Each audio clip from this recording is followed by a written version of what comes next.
Our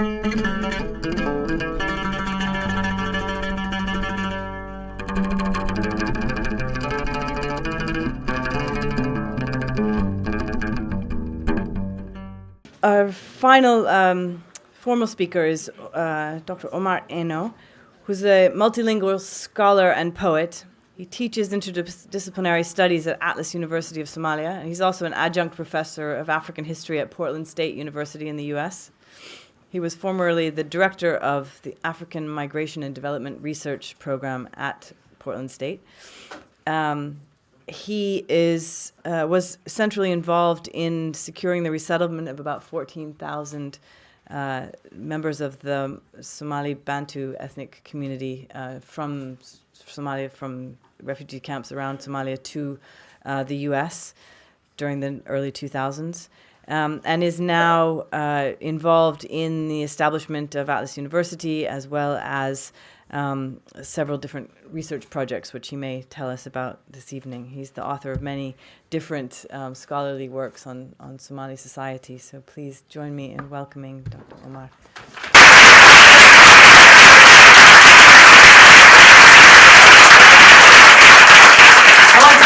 Good evening, everybody.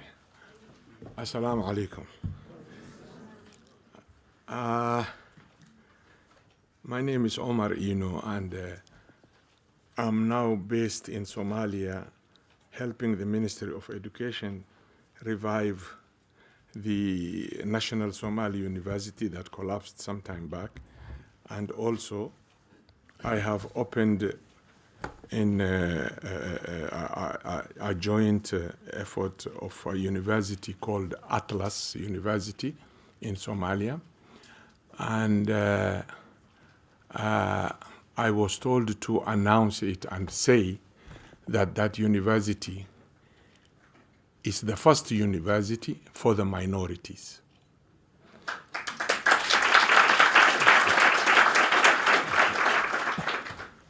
I have been going to Somalia.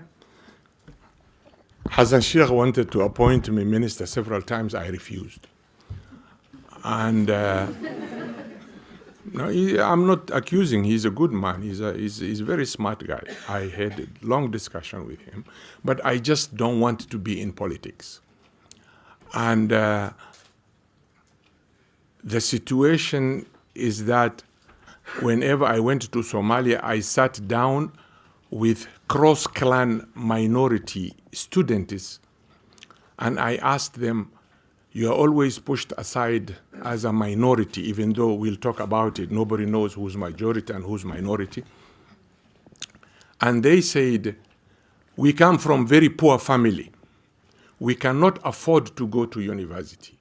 We are stuck with a higher school diploma. And some of them could not even retrieve their diploma certificate from the ministry because you have to pay $30. They don't have the $30. So there were 200 scholarships that came. None of the minorities participated because they don't have the diplomas to show, because they don't have the $30 to collect the certificate. And they are very intelligent, very smart, talented. I paid for 10 of them. I wish I could pay more, but my hands were tied. Anyway, there's Atlas University of Somalia. Whoever is here, who is from the minority, from the majority, from whatever you are, please let them know that if a student cannot afford to go to other universities in Somalia that are paid highly, we look sponsors for them, and if they are intelligent, if they have higher grade, we accept them, we put them in the university. I leave that one there.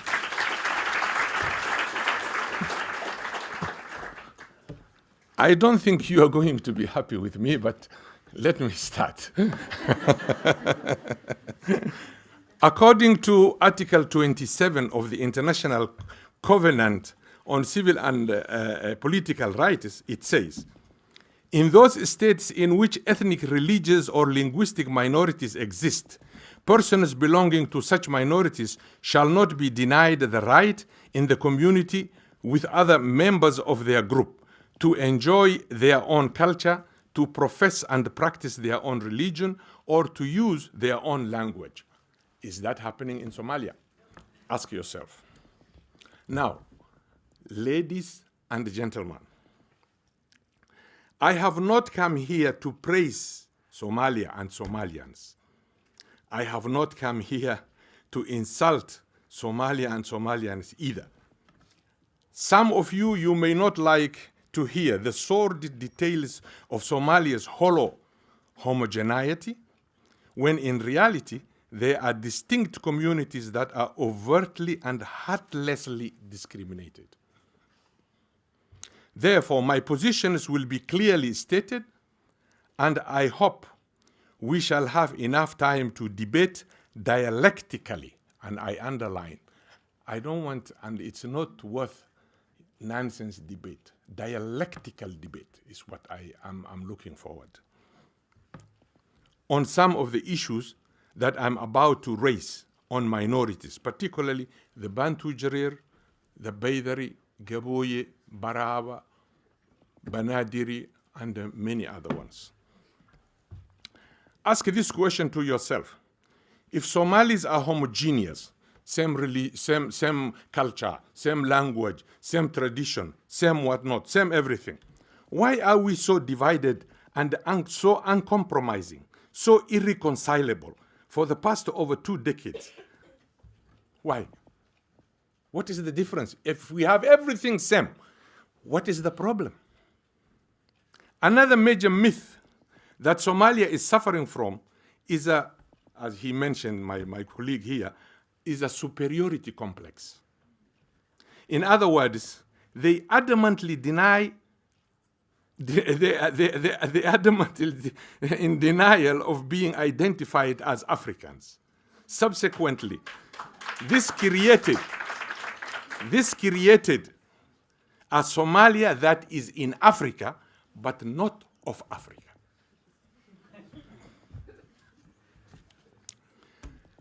I quote Casanelli here, Levi Casanelli. He says, the myth of the culturally homogeneous nation, a myth which seemed to set Somalia apart from most of other African states, will have to be replaced by a new model that recognizes the significance in recent Somali history of divisions of class, color, occupation, and language. These societal divisions are not necessarily immutable, but analysts can no longer afford to ignore them if they seek to understand the contemporary crisis in the Horn of Africa. You cannot deny anymore.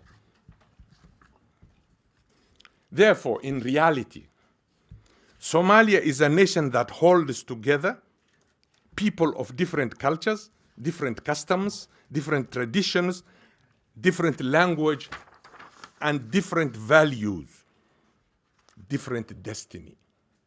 However, they theoretically share the Islamic religion of Sunni sect.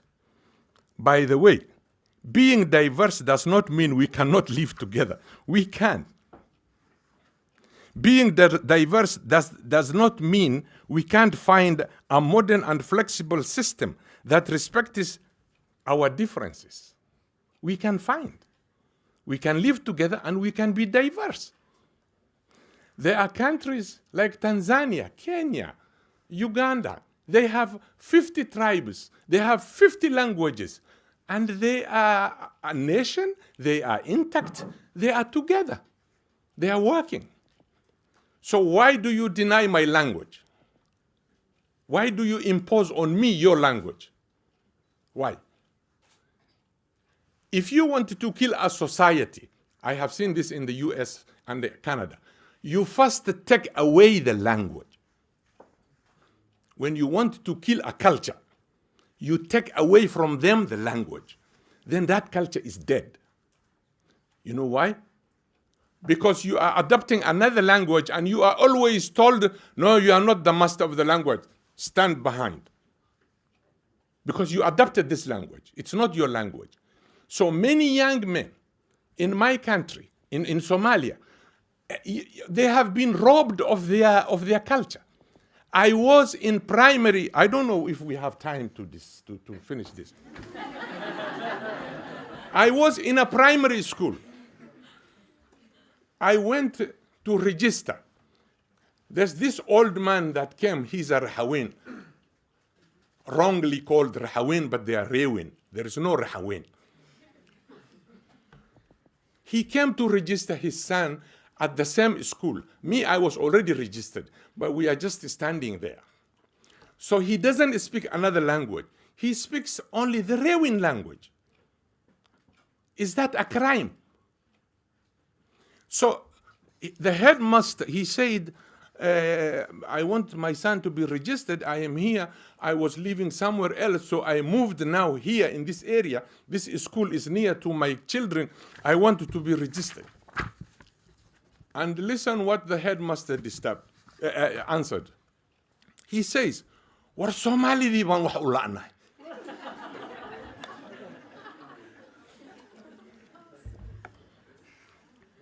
You're laughing now, but what does he feel, this young kid, at that age of 5, 6 years old? Let me translate. An old man came to register his son in a school that he moved in that area, and the headmaster tells him, because he was speaking a different language. It's a Somali language, but different, but the headmaster didn't understand. Now the headmaster answers the father, "Look at him. We can't get spaces for Somali children. And he's asking for space. So who is he? Where did he come? He's a Somali." So if I tell you the historical background of what happened to me and what happened to my brother, which he all registered, his book is called Unearthing Apartheid in Somalia. You can't believe. When my brother graduated from primary, all the teachers, all the parents were invited there, and my brother was number 1 in the school. The headmaster was Ustad Abdullah. He was half Arab. And Ustad Abdullah, then children are given their certificate, they called their name, and the parents are there. My brother was called, and he went to get his certificate because he scored all 100. 100, 100, 100, 100. So the headmaster said, "This is the kind of student we want. This is the kind of student who will help tomorrow the country, the whatnot and whatnot." And an old parent stood up and talked to the master and said, "War hadda ma waxaadna leedahay caruurteen oo dhan ma addoonkaasaa ka badiyey."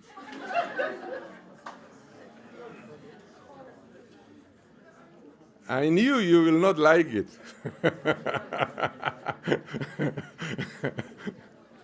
You see, my brother scored 100 in every point because I am a Bantu.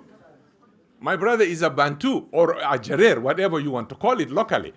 So a parent from the dominant clan Somali says, he told the headmaster, "Are you trying to tell us all of our children were defeated by this slave?" Because we are considered a slave in Somalia.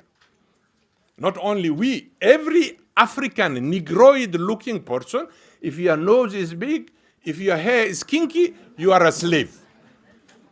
I don't know who owns me. I'm looking for my master, I don't see yet.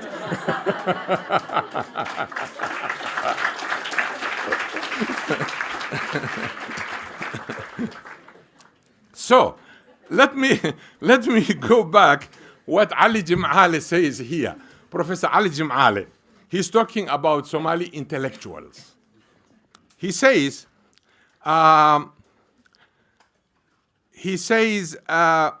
he describes Somali intellectual. He says, "There is always a tendency among Somali intellectuals to hunt for the unnecessary rather than examining things and ideas on merit. For me," he says, "for him, therefore, an intellectual of any sort is the person who," he's quoting Gramsci now, "it's the person who assumes that the purpose of discussion is the pursuit of truth." Now, he continues, "Such an intellectual is one who attempts to identify problems, reflects on them, and does not shy away from asking hard and unpleasant questions. I didn't shy away, I explained. And who suggests, not imposes, some type of solution to the problem under his or her scrutiny. So he concludes and says, therefore, I would argue that an overwhelming number of Somali intellectuals are simply university and college graduates. Because education which does not bring about a transformation in the consciousness of the educated is hardly beneficial to the individual, let alone to society. If you are educated and the education is not bringing any transformation in you, you still go back to your tribe. You still go back to the nonsense of calling me, or Adon Batai, Bidda Batai, which I don't understand. You see, but like now I'm not called Adon because I'm a professor. Everybody knows there's a little resource around me. Everybody will come.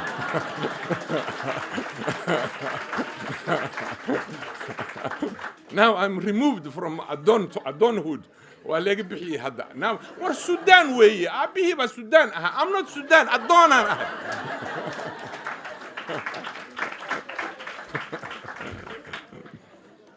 So, therefore, here I think the Chinese proverb I picked is very handy here, is useful.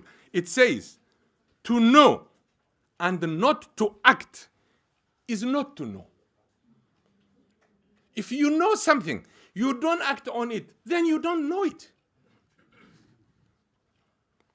So, I wish we had enough time.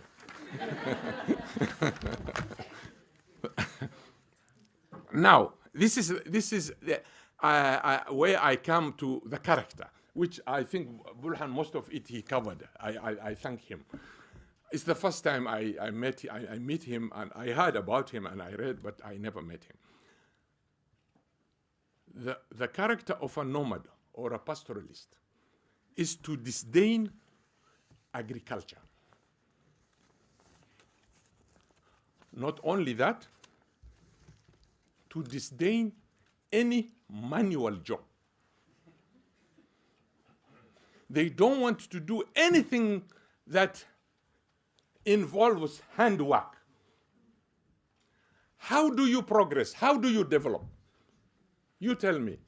These missiles that are being sent, this technology that is happening among the Japanese and all this, do you think it came because of Gabay? No. It started with a hand. And now I am doing the handwork. You insult me because of doing the handwork. Kabaha lagu tolay. Borsa lagu sameye. You respect the Italian who makes the shoes and the handbag. But the one who is with you, who's a Somali who makes the shoe, the knife, the metal, you derogatively abuse. Ask yourself, are you intelligent really? We will come to the intelligence.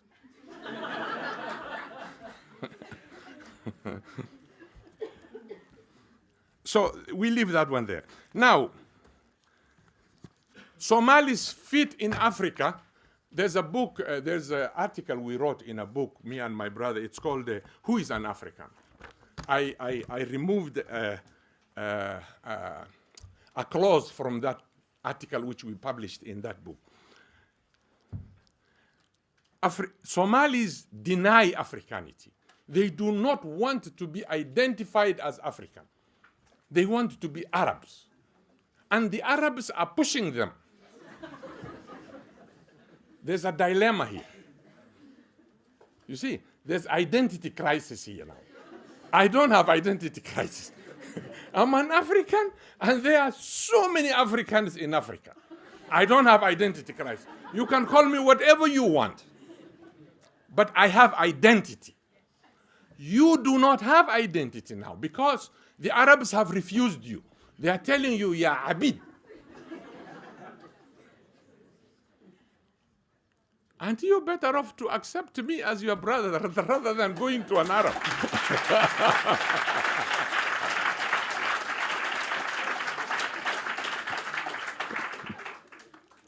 So, we called Somalis in that article Africanity by accident of geography.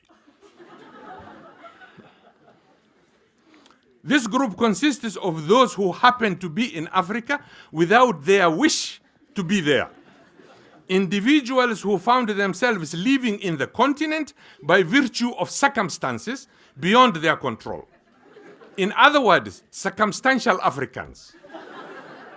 Members of this group are not pleased to be identified with negritude or blackness, be it by value, ideology, culture, ethnicity, or any other quality except by the accident of being in Africa, of existing on the continent. So, the only time that a Somali nomad or a pastoralist, and I have nothing against nomads, the only time he or she will accept to be an African, or she or he may instantly turn around from Arab to Africa, is if she or he encounters discrimination of identity, denial from that group.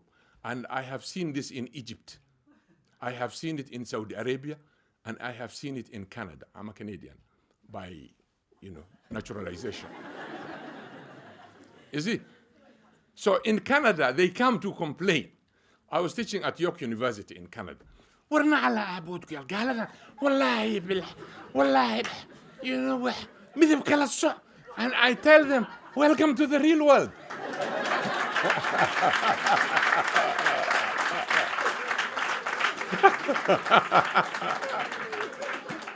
In Canada, I used to teach at York University.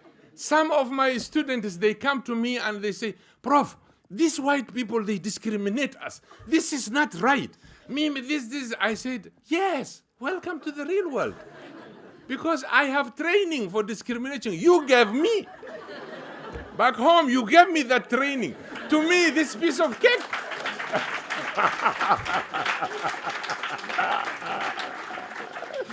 I never felt even single day in Canada that I was discriminated. Never.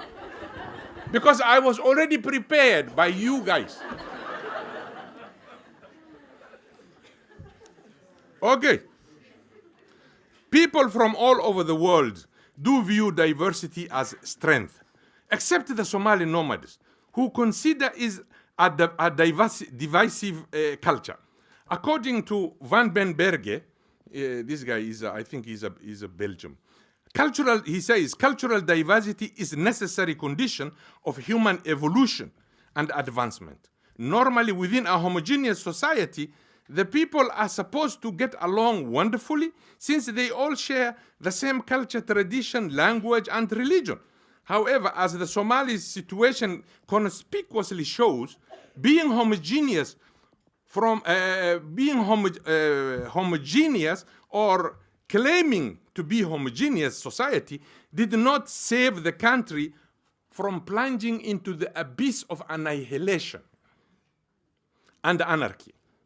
Instead, many diverse communities, as I told you earlier, they are together. Tanzanian 50 language, Kenyan 60 language, and they are one nation. They are living together, they are moving ahead. While we are stuck with this is my language, I am better than you. Imagine when Somali language was being written. They all picked from the nomadic group, those who wrote the language. And look how they underestimated other languages. When they found a word that does not exist in the Somali language, they went to borrow it from Arab language. What about the other languages who exist here? Maybe they have that word. Why don't you respect and borrow from them? I am hoping you guys are students and intellectuals towards intellectuality or academia. I hope you will change your way of thinking. Because if we continue this way, what is happening there, we are doomed. Believe me.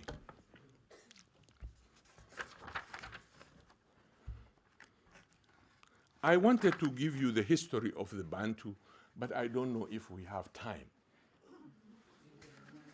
You see, there are two groups of Somali Bantu in Somalia. Those along the Shebele River, both banks of the Shebele River, and those along the Juba River.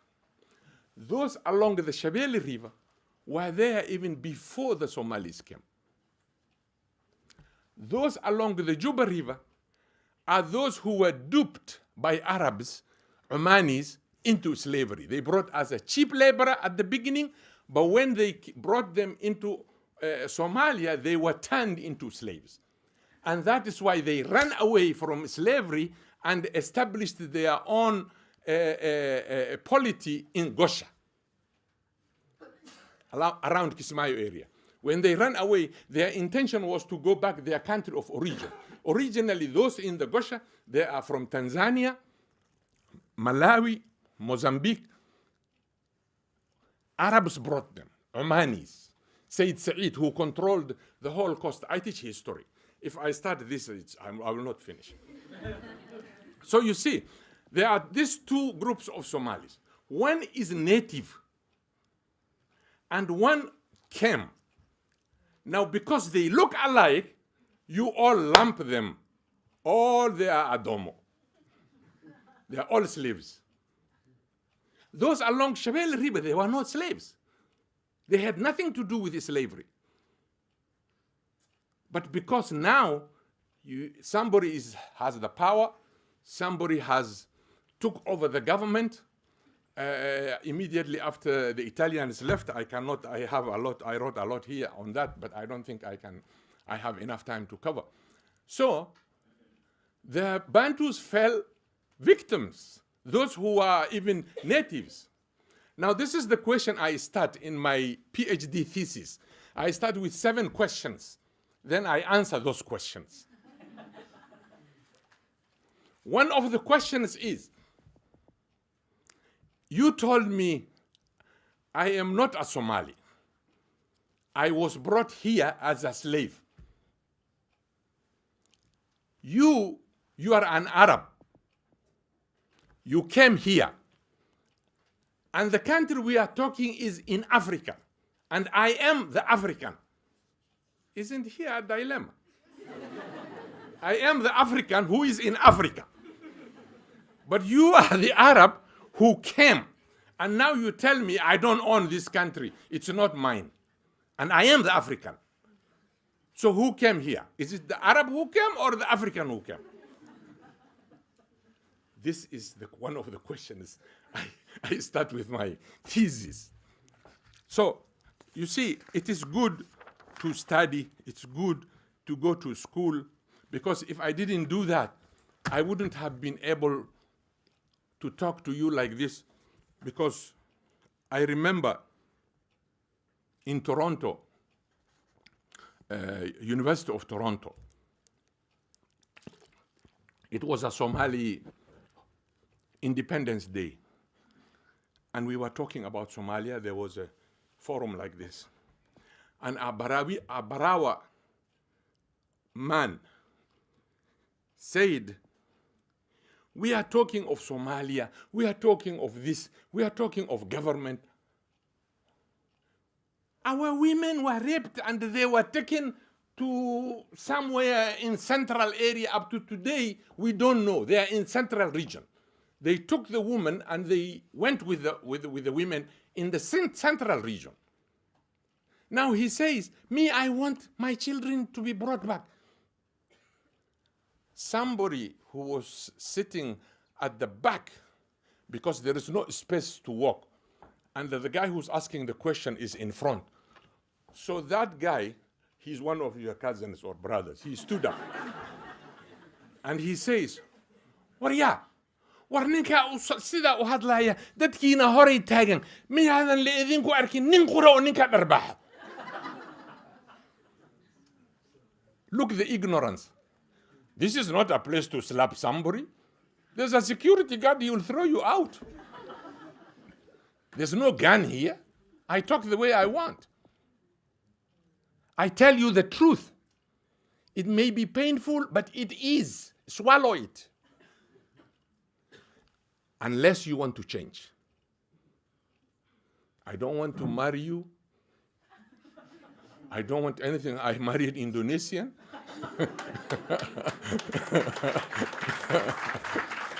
You see? Because there is this cultural belief that a Jiray or a Madiban or a Gaboye, he cannot marry the other Somali group. Why? Why can't he marry? Oh, sorry. Tell me, why can't he marry? What is the reason? In my had the gursishadaas dankala ku jirto.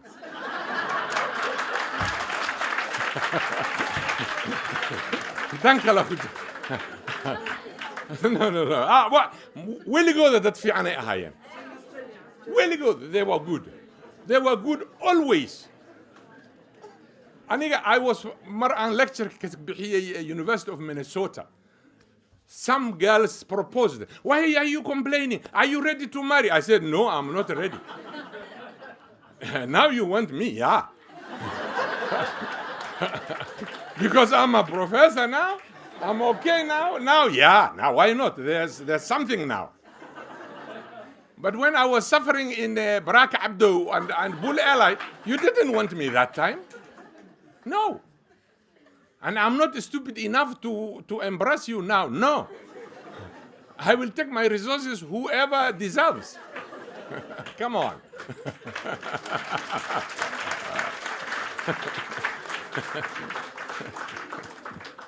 So, I messed my writing. So the thing is, I think let us conclude this thing because of time. I think we don't have enough time. We have to stop this thing. But I wish there was enough time. Huh? It is vice versa now. Yeah, it's vice versa, but I still don't believe it. That is the problem. Now, this is how he... I saw it in Toronto. All Somali girls are befriending Jamaicans. And Somali men are getting angry. They are getting mad. I tell him, why you get blood pressure for nothing? Because he cannot go and threaten a Jamaican the way he threatens me at home. A Jamaican will spill his brain out. You see the reality? Why Somali? That gets him we are Jamaican. Why can't we stop them? Why don't we stop the Jamaicans from our girls? You stop from me. I'm your brother. I speak your language. We grew up together. We went to same school. You underestimate me. But the Jamaican, you cannot go near. You see? So you are coward, in a way. Okay, now let's finish this.